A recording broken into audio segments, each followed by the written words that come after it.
is Andy Whale of international old school metal band Darkened, and you are listening to Vampire on Metal Messiah Radio International. Andy, I want to thank you very much for taking time out for this interview. It's a great honor to have you back, and I want to welcome you to the Metal Bloodshed with the Vampire Metal Messiah Radio International. Thank you very much. It's great to be back on the show. It's been, like I say, it's been quite a while, 8-9 months since we last spoke. I think last time we spoke, Memoriam had just had Requiem for Mankind out, and Darkened had just released the EP, hadn't they, Into the Blackness? Yeah, and talking about this new album that Darkened had at the time, it was so great talking to you about your experience being part of a new project and also being part of a new album that Memoriam has released at the time, Requiem for Mankind. But seeking how the year has been so far, how has things been in UK? How has you guys handled this pandemic situation? Basically, the last year, the only one word I could use really is odd, strange. Basically, 2020 started much the same as every other year really. We had a few shows booked with Memoriam. Started them. We had Weekend away in Denmark, which all went well. But what we did notice was when we were over there was an outbreak of COVID-19. Got back and within weeks, everything in the UK just basically stopped. We basically, as a family group, we were allowed to go out once a day to do exercise or to go shopping, really. Not to underplay it, really, because obviously in the UK, 50,000 people died, which is just madness, really. You just don't expect that to happen. But in some respects, it was quite an interesting time as well, because it was nice to go out. It was just quiet. You know, you could go out into your back garden, and where I live is sort of like on the flight path into Birmingham Airport. So especially in the summer, you'll have a lot of planes just taxiing in. They don't make a lot of noise, but they're just background noise. All that just disappeared, and you could just hear things like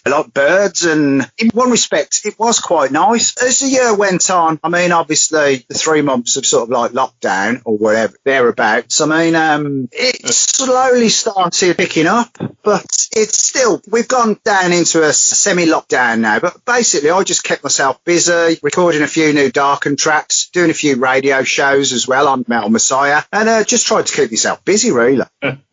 Yes, and it was great to have you back. For those who don't know, you are part of Metal Messiah Radio as well. You're with the Wills World. I mean, basically, it's a bit of a weird one, really, but every so often when I get the urge to do a bit of DJing and play some tracks that I like, I record sort of like a little series of shows, talk to a few of my friends as well, bands, and send them over to John Paul, and he's happy enough to air them. So I quite enjoy it, especially in lockdown. It did help me because I did about 6-7 shows. Andy, for new fans and medias that has just started, what are your main influences and favorite bands that defined you as a musician and inspired you to become a musician? Well, early on, I mean, basically, I would have been listening to a lot of my elder brother and sister's records, you know, sort of like they used to listen to all those sort of 60s, 70s stuff like Bloodwind Pig and all that kind of psychedelic rock stuff. As a teenager, you have to find your own way, really. I picked up on early punk, then went on to sort of like hardcore and grind, and then sort of like went across into more metal stuff, really. But I'd always say what actually got me to be a musician, really, was early punk stuff, really. UK Subs, Discharge. I just remember having the urge to play an instrument and ended up buying a set of drums, and you just start playing along to songs, and before you know it, you find like-minded friends and start bands and just try and find your way, really. And talking about drums, my question is, when you play for Memoriam and when you play for Darkened, do you use different set of drum kits? Well, basically, it's a bit weird, really. I mean, with Memoriam, I would play, well, various things, really. I mean,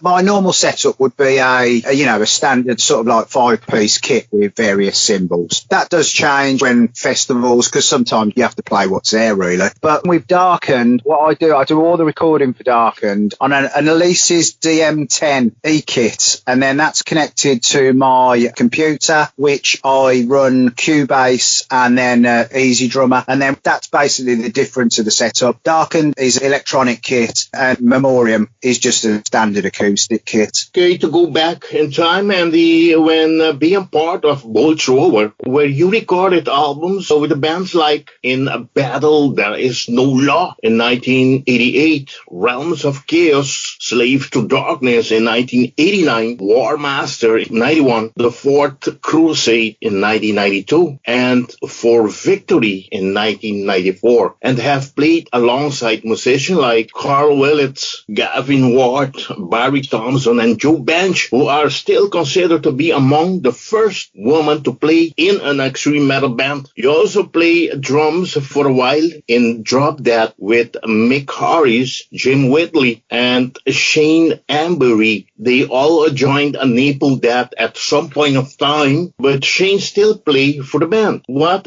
do you most remember of those years, Andy? Do you still get to meet with these great peoples? I mean, obviously, I see Carl fairly regularly. All the guys from Napalm, Shane and Barney, you know, everybody really. I bump into them at shows, basically. Funnily enough, I think it was a year or two ago, I bumped into Mick Harris on a plane. We were flying out somewhere, and he was off somewhere doing one of his DJ sets or whatever. As in with the Bolt Thrower guys, I haven't really spoken to them or seen them for a number of years now. So it's weird, really, because you mention all these people and all these names, and I know they are an influence on the music that we play, of music full stop nowadays. But when you go back to when I was actually doing that with Bolt Thrower and even Colostomy with Barney and Drop Dead and all that kind of thing, we were just a bunch of kids who just wanted to play music and make noise, really. It was nothing special, really. We weren't trying to reinvent the wheel. We were just enjoying ourselves, and we all enjoyed playing music and just liked getting into studios and just knocking out a tune or two.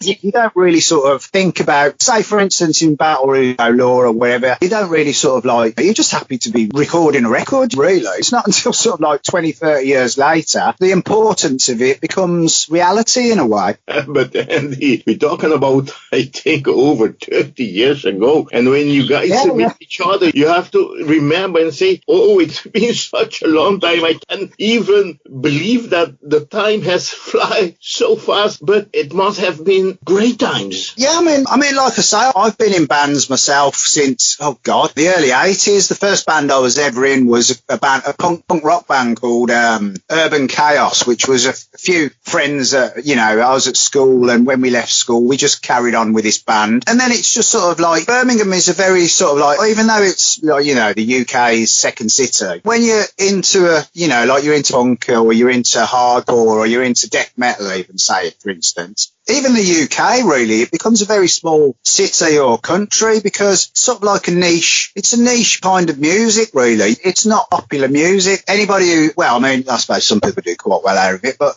it's not something that it was never thought of, we're going to change the world and become big rock stars. It was just going out, watching bands, meeting people, having a few beers, making a fool of yourself, and just having a laugh with mates, really. But then it's sort of like, obviously, the music industry sort of like picked up on all sort of like grindcore and napalm and, all the death metal thing. And then suddenly it starts building momentum. But it's not until many years later, when you've been doing it for 8, 9 years or whatever, you really grasp the whole point of it, So the whole music is a little bit different back then, because there wasn't anything. We had to make something. All the people just molded together, and music sort of like became what it was. But nowadays, I find it sort of like quite structured in a way. The way bands start and form, sort of like you automatically, a lot of people give themselves labels, like saying we're an old school metal band. But back in the day, and especially Bolt Thrower, the first couple of albums, they were more leaning to more hardcore punk metal crossover stuff, really. Do you know what I mean? And talking about those 30 years that has passed by, but time has brought also evolution in the music industry, how technology has changed. How do you see this change in technology has made it for the music industry in general nowadays? For me personally, I found that obviously back in the 80s, 90s when I was recording, it all started off and it was sort of like these big reels of tape that you recorded onto. As you go along now, it's all become digital, it's all become computerized, even to the point of where I could say to a producer we were working with or one of the lads from Darkened, I love that drum sound. Say, for instance, just dragging a name, you know, like Adrian from At the Gates or something. When we went to Parlour Studios, Russ actually played us their album that they just recorded at the time. And I was like, it's absolutely brilliant sound. I said, if you can get our drums to sound as good as that, I'll be really happy. Because everything's sampled now and it's a lot easier to produce something. I mean, Perfect Fictan, the new Darkened album, you know, Kingdom of Decay, all the drums were recorded on Elise's E-Kit using my laptop, using Cubase, using Easy Drummer. Then as soon as I do those, you know, you can edit them, you can just tinker around with them, redo little bits in your own time, and then obviously transfer them to MIDI and send them over to the lads in Sweden, and then they can grab them. They've got your drums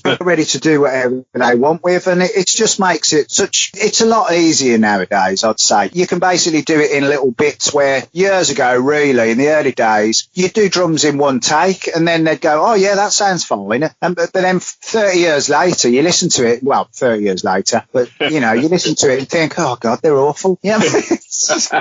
And how many days? I mean, it takes like a week before you can even record only the drum parts. Well, I mean, at the moment, it's a bit of a weird time for me at the moment. I'm talking back in the days. Oh, right. Say, for instance, in Battle or Realm of Chaos days. Well, really, I mean, most of those, a lot of people, you know, they say, oh, the drums, bass drums are out of time or whatever. But a lot of the time, it was just go down to the studio with my drum kit and set it up. And then me and Baz would play along to lay the drum tracks down. And then they'd go, oh, yeah, that's fine. You know, we didn't do it with click tracks then days. You know, we just literally, me and Baz would stand in a room looking at each other and just play, you know, and then they'd go, yeah, that's fine. When you think nowadays, like, well, why would you ever do that? But it was just, do you know what it is? It's, in a way, it's me as a drummer in them days being quite naive, not really knowing what you could do, I suppose, you know. But nowadays you go into a studio and everything's done to click track. I mean, say for instance the first Memoriam album as well, we decided to do that without a click track, and I mean really it created more problems than it really helped, really. It's a good album, but it's different times really, and us as people as well, like any musician or the guys from Napalm or any band that's around now, we were different people back then really. We were sort of like maybe a little bit naive, 10, 20, 30 years of experience, and you're a lot more savvy really now. Do you know what I mean? How things were, what people expect of you in a way. And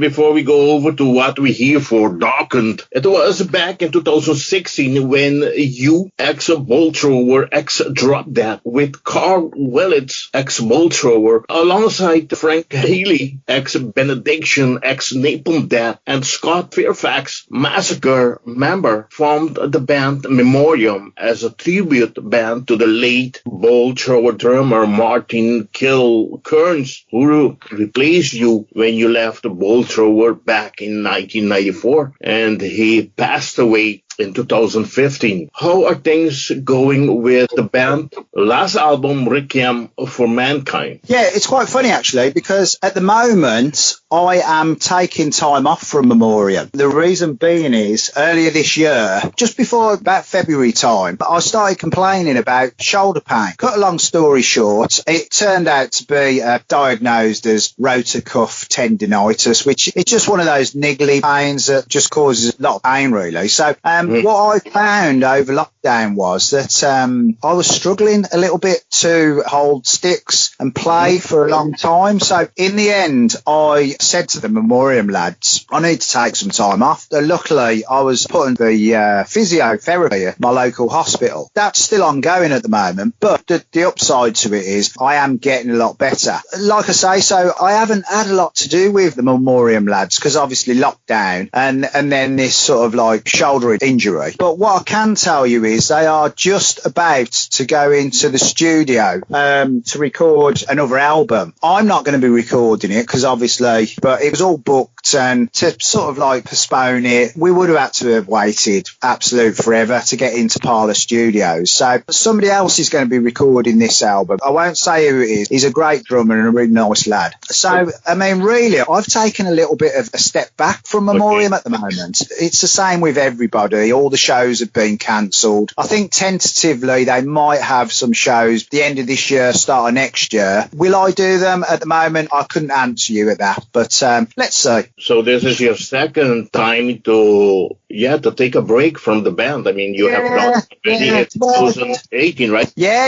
It's getting old, mate, aren't I? That's what it is. I'm 56 now, so it's sort of like the old bones don't like me playing all this fast death metal stuff. But I mean, like you say, you know, I mean, it's all sort of like amicable. I sat down with them, sort of like I've kept them up to date of what it is. So really, that opened up the whole thing of being able to get the Darkened album finished, really. So, but because really all I needed to do was just do a little bit of editing and that kind of stuff, which I can just do on the computer. But like I say, at the moment, it's I'm getting there. I will be back next year. If it's at the start of the year or the middle of the year, at this present time, I don't know. I've just got to wait and see. Well, I hope you get better, Andy. Oh, no, yeah, it's getting there. It's getting there. Okay. Times fly so much. I mean, it's so nice to talk about all those great years. Remember all these great memories that has happened with you and all these great bands and people you work with. But we have to go forward in time. That brings us to the band you now part of, Darkened. Yeah. It was summer of 2019 when Darkened burst onto the international stage with their debut EP. This released via Edge Circle Production into the Blackness. All through an otherwise brand new entity at a time, Darkened boasted a wealth of experience in the death metal underground, comprising drummer Hugh Andy Whale, ex-Blow Thrower Memoriam, with bassist Daryl Kanan, ex-Disma Funerarium, and vocalist Gord, Olson, Yagot, Hurt Gods, Demisery, and guitarist Linus, Nirbrant, Canorous, Quintet, this ending, and to complete the lineup, Hempa, Brynolfsson, Excruciate, and Ordo, Inferus. As such, the band open salvo was truly a sum of its not inconsiderable parts, all caps death metal of the cool and cruising and above crushing aspect. Unsurprisingly, into the Blackness garner widespread acclaim and heightened anticipation for the band's inevitable first full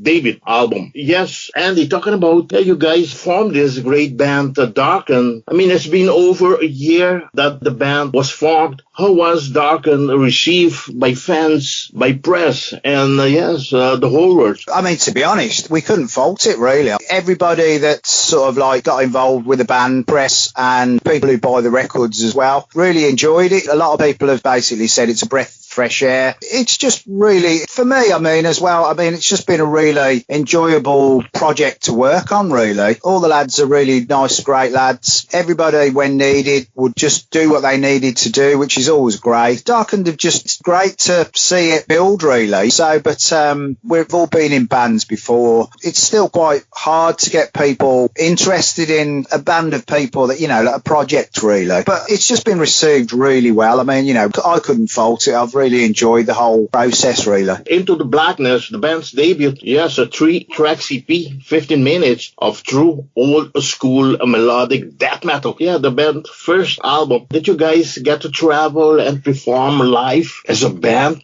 And if it's so, did you get great response by fans for this debut EP, Into the Blackness? No, to be honest, we've never played a live show, really. When me and Hempa, you know, and the lads, we've spoken about it, really, we like working together, making songs, you know, all that sort of like inspirational side of it. But we always said that we never play live. If that is the case when things get back to normal, I don't know. I mean, you know, what with the album, it's been received really well. You know, everybody seems to really like it. At the moment, attitude or our decision is that we don't really want to play any shows. We just wanted to make a good album, really. And back to the EP as well, you know, that was a bit of an experiment, really. Us trying to see what we could do. And then with the album, we just pushed it forward 100%. I'm really pleased with the album. But to answer your question, at the moment, we've got no plans to do any shows, but who knows?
elite death metal outfit Darkened debut full-length album Kingdom of Decay was released internationally last September 11 by Edge Circle Production. The band's second album was, and the second time with the Norwegian. How are the collaboration running so far? Honestly, absolutely brilliantly.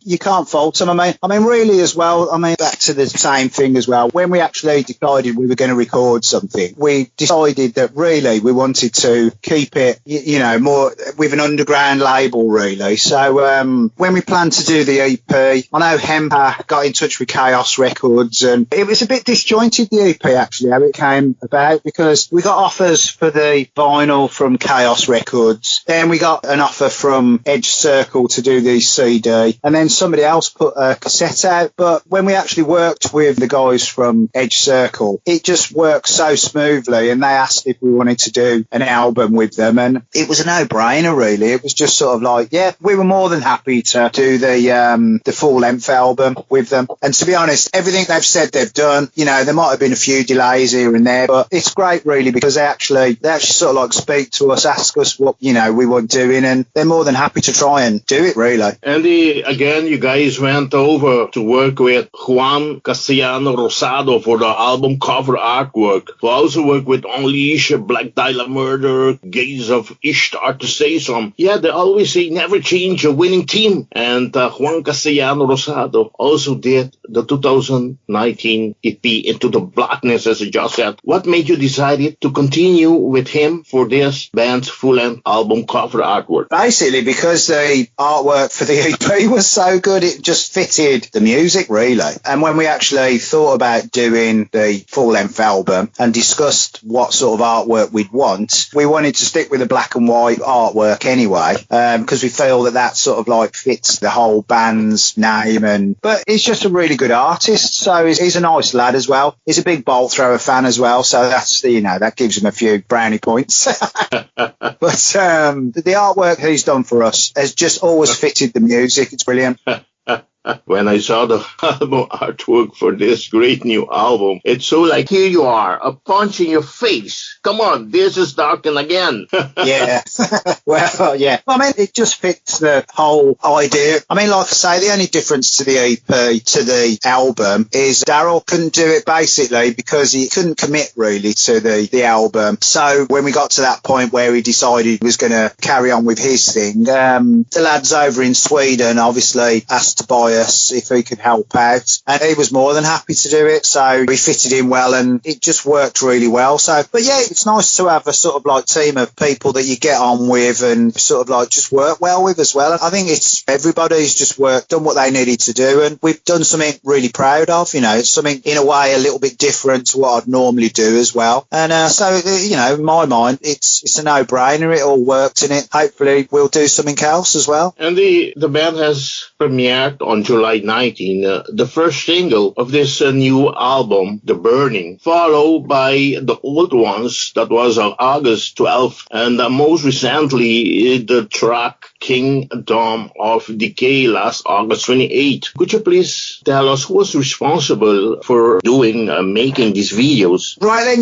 the video for Kingdom of Decay was done by a guy called David Havlina. I believe I've pronounced that right. He's done a lot of videos for bands connected with Nuclear Blast. I'm not sure actually if it was Hempa that got in touch with him really and asked him if he could do it, or Edge Circle, but basically we asked him if he could do it. He was more than happy to do it, and really just as long as we sort of like mentioned it, sort of like said, right, the video's done by this guy, so he gets some recognition from it. But it was absolutely brilliant video, that is. It's really, really good. I mean, it really fits the music. It's a powerful video for that song. It's great. The earlier videos, I believe, might have been done by somebody connected with Edge Circle, but I mean, like I say, all the videos have been absolutely brilliant. They've fitted the music perfectly. perfectly, really. Everything on Kingdom of Decay is an insignification of that short but sweet debut EP. The riffs are more patient but punishing. The doom darker and dull auto more effectively. The songs more world-eating whilst effectively exploring a graded wealth of dynamics and, it must be said, atmospheric. Very great. Andy, would you like to present us the album tracking list, please? Right. The first track, it's Nekros Manteia. That was a track that Hempa, he sent it over to me, and it's just literally, it's just an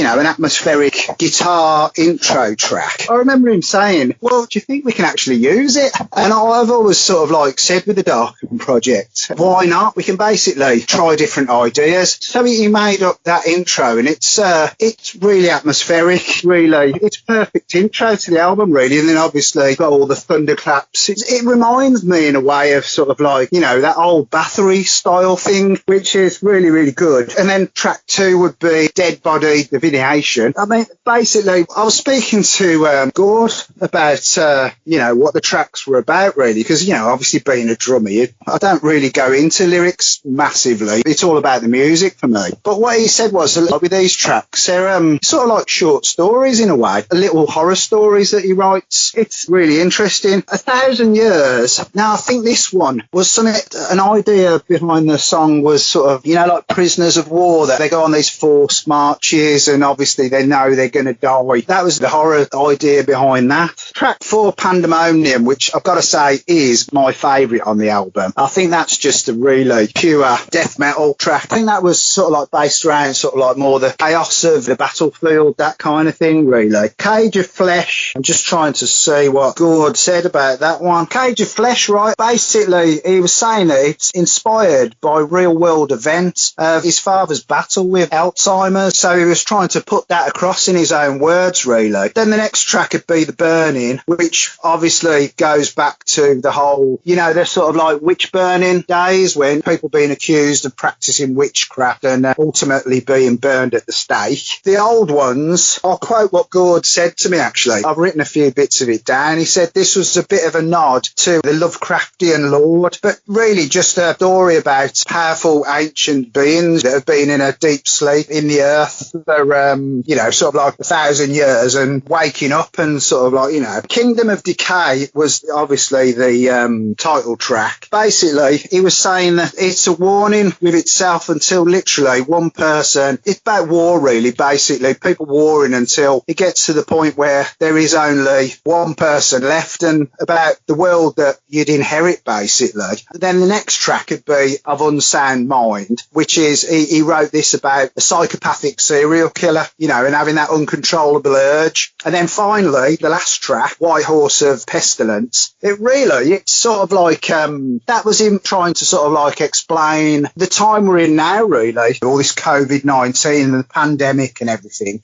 And obviously, what with the 4 horsemen of the apocalypse, the first rider who rides a white horse called Pestilence, and basically riding across the land, killing people off indiscriminately, and basically what he was trying to put it across is that nobody's above it, really. We're all in it, and, anybody can die, really. And then to finish it off, which was Winds of Immortality, another one of Hempa and Linus's little guitar bits, which, to be honest, absolutely finished the album off perfectly, really. Andy, I'd like to thank you very much for describing us the album tracking list. And as we just said about winning teams, the winning formula of Into the Blackness remains largely unchanged. The steely pulse of later Bolt Thrower or subsequent Memoriam does it with the classy melodicism of Canorous Quintet and successor This Ending, but all done with a touch of somewhere between familiarity and softly unique. You can now also add a touch to the little like onslaught of even grave, with everything given in a gleamy crush courtesy of the mixing by Toby Silman. Also worked with Avatarium, Opeth, General Surgery, Canorous, Quintet, among others, and mastered by the one and only Dan Suano. Also worked with bands like Aspix, Edge of Sanity, Bloodbath, Incantation, Thanatos, Skeletal Remains, Ocean of Slumber, Godithrone, and many other great bands in the famous Unisound studio in Sweden. Andy, yes, talking about the recordings and how things were gone, the band doing this recording, how was all gone doing the recording? And other than the EP Into the Blackness, which was produced by Nirbrant at Audio Grind Studio, how was the band's experience working with Toby Silman for the mixing and Dan Swano for the mastering? It's a bit of a weird one, really, because we're all so spread out. Myself and Gord, really, we do our bits and pieces, do the recording, drums. Gord does the vocals. Then everything gets sent to the lads over in Sweden. The way it works is, obviously, the lads over there, they'll record all their bits and pieces. Myself and Hempa work on the drums, so we'll edit them together, and, you know, so we're constantly talking to each other about little bits and pieces. Then the process, the way it works is, once we've got everything together, Linus, obviously, him and Hempa, then work on the structures of the song. If anything needs changing, if they feel that they, you know, want to sort of like add little bits in, they then do that. To be honest, so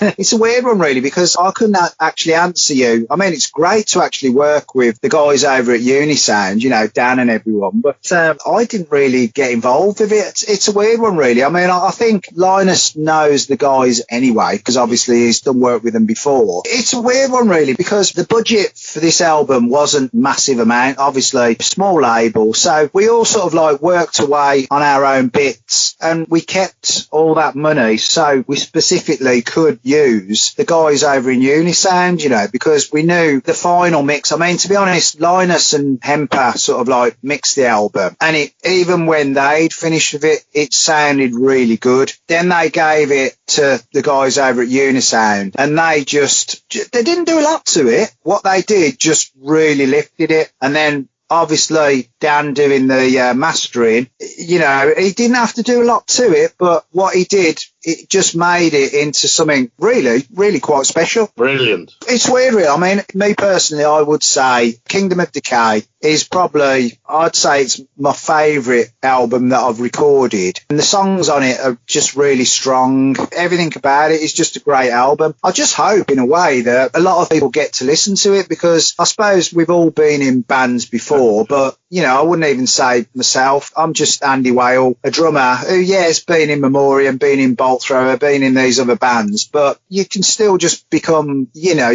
people, because in a way you're not the singer or you're not the guitarist. You can sort of get forgotten about, really. Do you know what I mean? So although we've done a lot, and it's, you know, it's a great album, sometimes it can get a little bit lost in other albums, really. So I hope a lot of people get to listen to it and appreciate what it is, really, which is a really good bloody album. And talking about this album, Kingdom of Decay had officially hit the streets, but sure not to escape some of the most ripping cuts, like the album opener, track number 2, Death Body Divination. More of outstanding and killer track are 1,000 Years, Pandemonium of Unsound Mind, or The White Horse of Pestilence, and not to forget even a little slower groove ones like Cage of Flesh and the old ones. Overall, Darkened new album, Kingdom of Decay, is a fantastic album in its entirety. So be sure to buy this great new album. You need to have this great one in your collection. The true old school death metal for the death metal maniacs. Buy the death metal maniacs.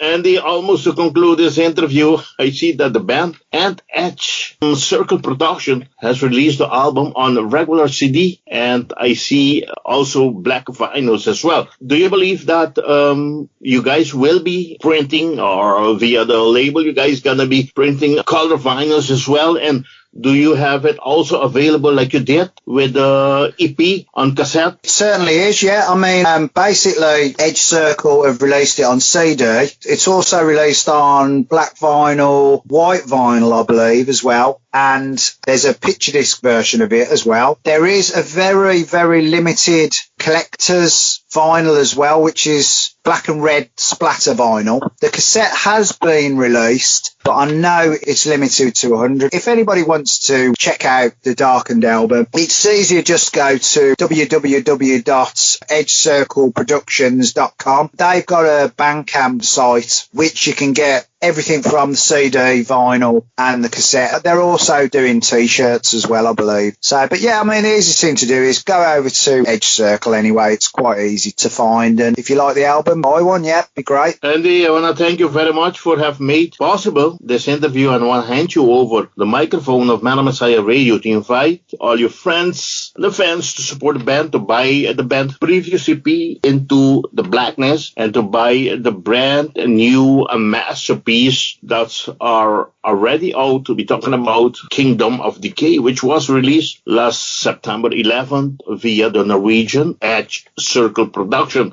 Andy, the microphone of Messiah Radio is all yours. And to thank whoever you want to thank. Really, I'd like to thank everyone in Darkened. It's been an absolute pleasure working with them all and making an absolute great album together. I mean, hopefully we'll move on and do something else in the near future. I can only suggest that if people like old school melodic death metal with a bit of atmosphere, then you're not going to go very wrong by checking out Darkened anyway. I mean, obviously, as I said before, albums available via Edge Circle Productions, their Bandcamp site. A few copies of the EP are still available as well from them. Other than that, just check out Darkened Facebook page, give us a like, and most of all, tell your friends, because although it's a small world with all this technology we have, there's no better way of spreading the word of a decent band than actually telling your mates. So I can only thanks Metal Messiah as well for allowing us back on. Always a pleasure. And also as well, thanks to you as well, mate. And hopefully we'll speak again soon. Andy, I want you please to say hello to Hempa, hello to